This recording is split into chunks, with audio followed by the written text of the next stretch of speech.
श्री राम जय राम जय जय राम।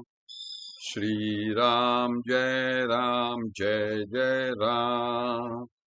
श्री राम जय राम जय जय राम। ओम नमः शिवाय। ओम नमः शिवाय। ओम नमः शिवाय। योग वासिष्ठ दिवस क्रमांक 485। उपशम प्रकरण सर्ग 93। वशिष्ठ पुढे म्हणाले, रामा, थोड्याशा विचारानेही ज्याने आपल्या चित्ताचा थोडा तरी जय केलेला असतो त्याने आपल्या जन्माचे फळ प्राप्त केले असे होते।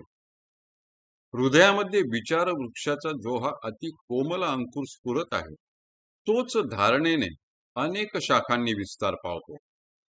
जलाने भरलेल्या सरोवराचा ज्याप्रमाणे जलचर प्राणी आश्रय करतात त्याप्रमाणे ज्याचा विचार काहीसा प्रौढ आहे व ज्याच्या चित्तात वैराग्य आहे अशा मनुष्याचा शमदमादी गुण आश्रय करतात। शुद्ध विचार करणारा व यथार्थ आत्मतत्वाला जाणणारा जो ज्ञानी असतो त्याला पुष्कळ गुण व फार मोठा आकार यांनी हिरण्यगर्भ पदापर्यंत प्रख्यात असलेले जे अविद्या वैभव ते प्रलोभित करू शकत नाही। सम्यक ज्ञानाने ज्याची मती उत्तम झाली आहे अशा ज्ञानी पुरुषाला बाह्य विषय किंवा मानसिक वृत्ती काय बाधा करणार। निर्विकार आत्मरूप झालेल्या त्याच्या चित्तात विकार कसा उत्पन्न होणार। ज्याला ज्ञानाची चौथी व पाचवी वगैरे भूमिका प्राप्त झाली आहे व ज्याने ज्ञेय अशा ब्रह्माला जाणले आहे व जो पुढील भूमिकेचा विजय करण्यास उद्युक्त झाला आहे अशा विवेकी ज्ञानी पुरुषाला विषय व इंद्रिये हे चोर कधीतरी वश करू शकतील काय। ज्यांची विचारबुद्धी पूर्व भूमिकांमध्येच अपरिपक्व आहे त्यांच्या त्या अप्रौढ बुद्धीचेच विषयरूपी चोर हरण करतात। प्रौढ विवेकाला नष्ट करण्यास रागद्वेषादी दुष्ट वृत्ती समर्थ नाहीत।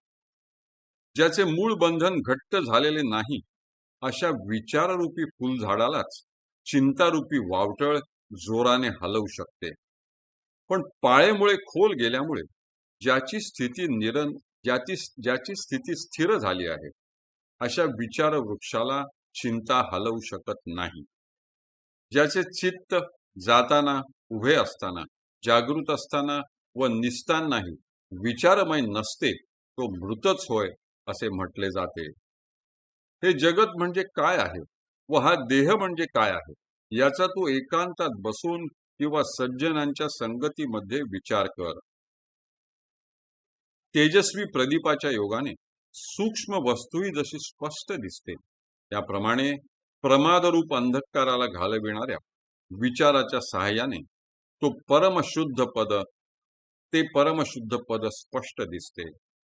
सूर्योदय झाला असता ज्याप्रमाणे अंधकाराचा नाश होऊन भूमीवर निर्मल प्रकाश पसरतो त्याप्रमाणे ज्ञान प्रकट झाले असता दुःखाचा नाश होऊन ज्ञेय ब्रह्म आपोआप उदय पावते।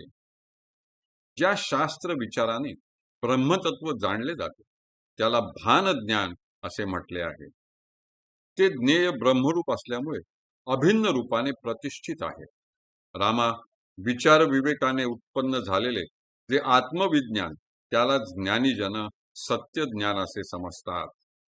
दुधात जसा मधुरपणा असतो त्याप्रमाणे ज्ञेय ब्रह्म त्या ज्ञानातच आहे।